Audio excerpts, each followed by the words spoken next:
Sétima aula do nosso curso Desenvolvimento Orientado a Componentes com OML, o tema, o nosso modelo de componente. Bom, o nosso modelo de componente, apresentado nessa aula de hoje, é o componente Beyond, chamado Beyond. Então, o que é um modelo de componente, vimos em aulas anteriores, é uma abordagem específica. Então, se eu quero desenvolver software orientado a componentes, eu preciso adotar uma abordagem específica. E a abordagem que nós adotaremos nesse curso, o modelo de componente que nós adotaremos nesse curso, é o componente Beyond, que vai ser apresentado nesta aula. Bom, ele é baseado na cultura de orientação a objetos. Por quê? Porque nós queremos ver o desenvolvimento orientado a componentes como uma extensão da cultura de desenvolvimento orientado a objetos. Porém, estou dizendo aí nesta tela que ele vai além dos limites da orientação a objetos. Como? Quer dizer, tentando dar uma resposta à questão das milhares de classes que a gente tratou em aulas anteriores. Quer dizer, a orientação a objetos, quando nós chegamos nas milhares de classes, o desenvolvimento fica bastante dificultado pelos limites mesmo do paradigma, da abordagem, de trabalhar com esse nível de complexidade. Então precisamos ir além. Além é o que se propõe a fazer esse modelo de componente. Bom, nessa aula eu vou fazer uma apresentação superficial do modelo, quero mostrar as características principais do modelo e isso vai ser aprofundado nas aulas posteriores. Aliás, o resto desse curso, tudo que vem pela frente nesse curso, é ensinar a desenvolver software a partir deste modelo de componente.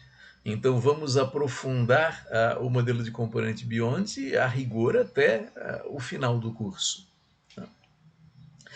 Bom, esse modelo ele foi desenvolvido, como eu já mencionei, para tratar as limitações, além do paradigma O, as limitações dos modelos existentes. Então, na aula anterior, nós discutimos, apresentamos rapidamente modelos existentes em dois grandes grupos, características destes grandes grupos e limitações que eles apresentam. Então, a ideia de trabalhar com um modelo com aquelas limitações não é alguma coisa adequada. Então, a proposta de adotar aqui nesse curso o modelo Beyond é exatamente o fato dele ter conseguido transpor aquelas restrições dos modelos existentes. Então, dois aspectos importantes a colocar aqui. Ele é focado nas premissas do paradigma de componentes, a ideia de definir exatamente o que é um componente, a ideia de ter os processos de desenvolvimento do componente e do software orientado a componentes como processos distintos, a ideia de ter uma especificação da interface e tudo que eu preciso saber para interagir com o componente está na especificação da interface e a comunicação com o componente acontece exclusivamente por meio da interface. Então, o modelo de componente Beyond ele está focado em todas essas premissas do paradigma e também ele suporta a previsibilidade de composição.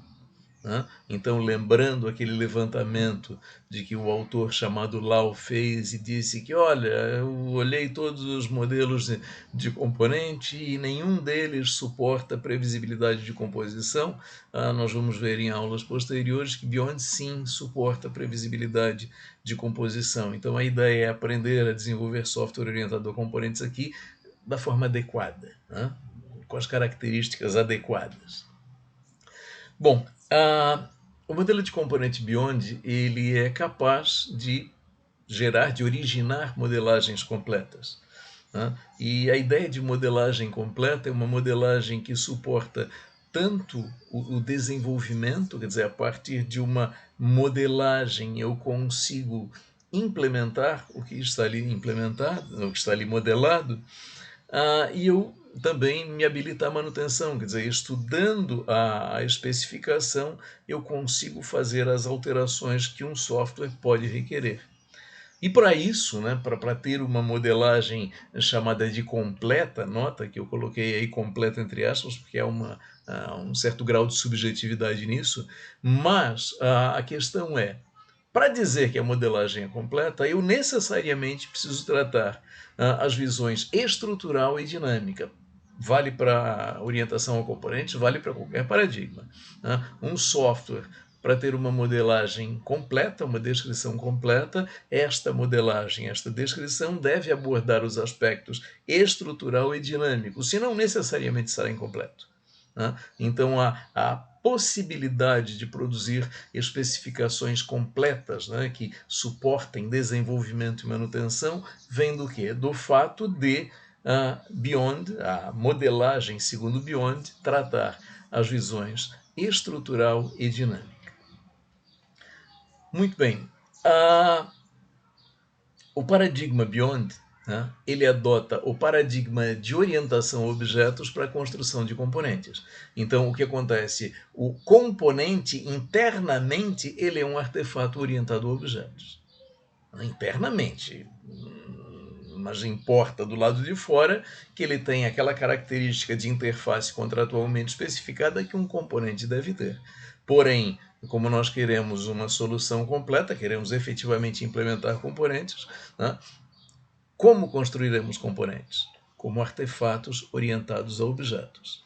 E dentro da cultura de orientação a objetos adotada aqui no escopo da orientação a componentes, o componente Beyond adota a linguagem UML, tanto para a modelagem dos componentes, como para a modelagem dos programas orientados a componentes.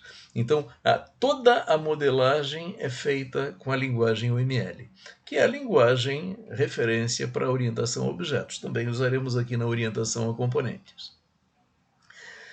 Bom, como eu já disse, os artefatos são vistos como os componentes são vistos como artefatos construídos, como artefatos orientados a objetos, e para isso, já pensando em baixo nível, em implementação, usaremos linguagens de programação orientadas a objetos.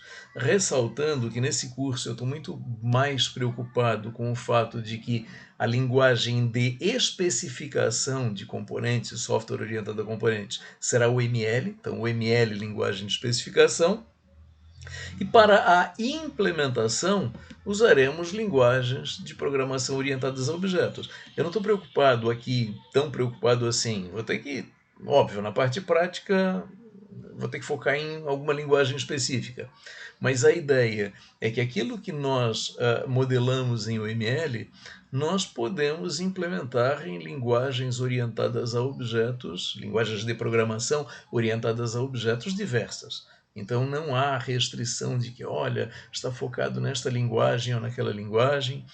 Nem mesmo assim em tecnologia, a gente pode pensar assim, puxa, está focado em software standalone ou em software distribuído. Não, a rigor, tudo, tanto linguagens como tecnologias de implementação, são suportáveis. O que está absoluto aqui é a linguagem de especificação ML. Linguagem de programação, sendo orientação a objetos, qualquer coisa, a princípio, é suportável. Bom, em aula anterior, eu disse o seguinte, olha,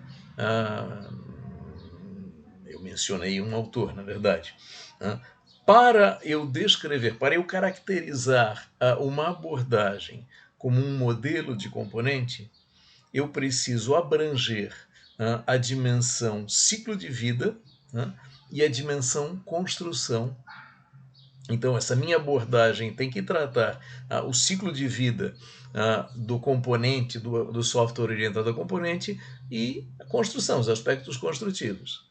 Muito bem, então vamos estabelecer aqui o que diz o componente Beyond em relação a isso. Então, dimensão ciclo de vida. Estágio de modelagem, evidentemente, usa a linguagem UML. Estágio de implementação, como eu acabei de dizer, usa linguagens orientadas a objetos, não focado em linguagens específicas ou mesmo em abordagens de implementação específicas. Estágio de empacotamento, o meu componente é um conjunto de classes, então o meu empacotamento é um pacote de classes, isso pode ser um jar, se eu estiver trabalhando com Java, isso pode ser um zip, isso pode ser um arquivo executável, quer dizer, formas de ter o meu componente como um artefato compartilhável, e ele é um agregado de classes. Então, pacote de classes estou colocando aí genericamente, diversas formas que as tecnologias específicas de implementação me permitirão fazer isso. E, finalmente, estágio de implantação, eu estou dizendo, olha, a implantação, quer dizer, a interconexão de componentes, ela pode acontecer no modelo Beyond, tanto em tempo de execução quanto em tempo de compilação.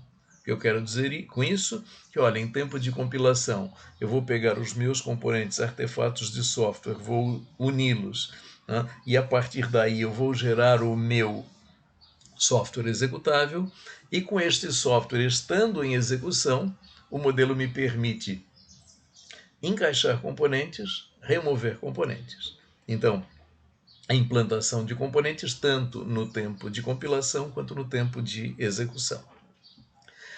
Sobre a dimensão construção, nós temos duas questões, a especificação da interface e os mecanismos de ligação. Então, especificação da interface. Tipo da interface baseada em operação. Então, não é a interface baseada em compartilhamento de dados, é a interface baseada em operação. Distinção entre operação requerida e fornecida? Sim, o modelo faz distinção entre operação requerida e fornecida. Por quê? Porque o modelo reconhece que, no caso geral, a interação entre componentes é bidirecional. Eventualmente, pode até acontecer uma comunicação unidirecional no estilo cliente-servidor, cliente solicita serviço, servidor fornece, mas isso é um caso específico, é uma exceção. Caso geral, comunicação bidirecional, sim. Portanto, distinção entre operação requerida e fornecida, sim. Linguagem para especificação da interface, naturalmente o ML. Então, observa, eu falei que o ML é a linguagem de especificação do componente, do software orientado ao componente e também da interface do componente. E os níveis de descrição da interface, níveis sintático, comportamental e funcional. Isso é uma outra forma de dizer modelagem estrutural e modelagem dinâmica.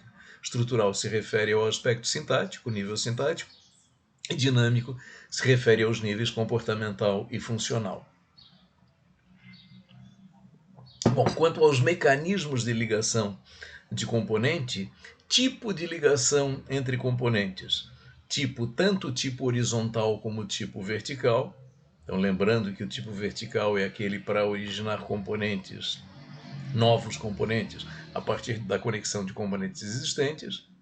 E a ligação horizontal é a tradicional, é interconectar componentes para produzir artefatos. E modo de composição endógena significa o quê? O mecanismo de ligação entre componentes é parte do próprio componente. Eu não uso um elemento externo para ser conector. Muito bem. Características do modelo de componente Beyond. Bom, digo aí nessa tela. O desenvolvimento de software consiste no desenvolvimento de duas categorias distintas de artefatos, como, aliás, é esperado pelos princípios do paradigma, processos distintos e separados, para produzir componentes e sistemas de software, programas. E nos meus programas orientados a componentes, evidentemente, as unidades construtivas são os componentes. Então, há um processo de desenvolvimento de componente e um processo distinto de desenvolvimento do programa orientado a componentes. Bom, sobre o componente no modelo Beyond. Primeiro, ele é um artefato independente. Quer dizer, um componente é um artefato de software independente de outros componentes ou de outros elementos. é um componente entregável, é um elemento entregável, é um elemento reusável. Se eu pegar um componente, eu posso usá-lo porque ele é uma unidade autônoma, né? E o modelo Beyond, ele prevê apenas um tipo de componente. Isso é só uma observação, porque há modelos de componente que prevêem mais de um tipo de componente. No modelo Beyond, apenas um tipo de componente. Isso é uma escolha, na verdade, né? Não é uma questão de melhor ou pior. Bom, sobre a interface do componente, ela é exatamente a definição que nós vimos antes, né? A interface ela é composta por um conjunto de portos, seus pontos de conexão, e cada porto suporta a invocação das operações requeridas e fornecidas, né, permitindo uma comunicação bidirecional. Então, as invocações externas chegam ao porto, né, para invocar as operações fornecidas pelo componente, e o componente, por meio desse mesmo porto, invoca as operações requeridas de quem estiver conectado a ele, né? Muito bem, então é a ideia de porto com operações requeridas e fornecidas, né? Conjunto de portos. Bom, esse diagrama ele tenta descrever assim de uma forma muito simplificada a estrutura do componente. Então eu estou dizendo que construtivamente o artefato de software componente no modelo Beyond ele é composto por dois subsistemas. Um subsistema interface de componente e um subsistema estrutura interna. Então, dois subsistemas estruturalmente distintos. E o que acontece? Eu estou dizendo aí, como é que nós construímos esses dois subsistemas? Evidentemente, são dois subsistemas construídos como artefatos orientados a objetos, classes, todos compostos por classes.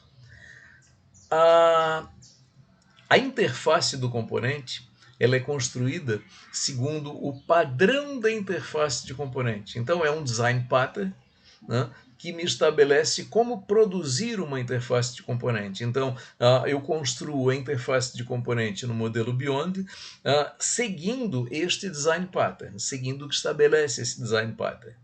Então, com a adoção desse design pattern, que é parte, digamos assim, da concepção do modelo Beyond, ele faz com que, a partir de uma especificação de interface, a construção do subsistema interface de componente seja praticamente algorítmica. Isso é muito interessante. Bom, e quanto à estrutura interna, estou dizendo ali na parte mais embaixo da imagem, a estrutura interna é construída a partir da abordagem orientada a objetos tradicional. Então eu construo a estrutura interna de um componente como eu construo um software, um artefato de software orientado a objetos qualquer, seguindo metodologia de desenvolvimento orientado a objetos. E, aliás, a minha recomendação é exatamente a forma de construção que eu ensino aqui no meu canal, né, no curso que está aqui no meu canal. Bom, para essa aula não ficar longa demais na apresentação do componente, nós vamos encerrá-la por aqui. Mas, como deu para ver ali na apresentação, nós temos uma segunda parte, nós continuaremos a apresentação do modelo Beyond na segunda parte, na parte 2. E essa aula, então, encerramos aqui.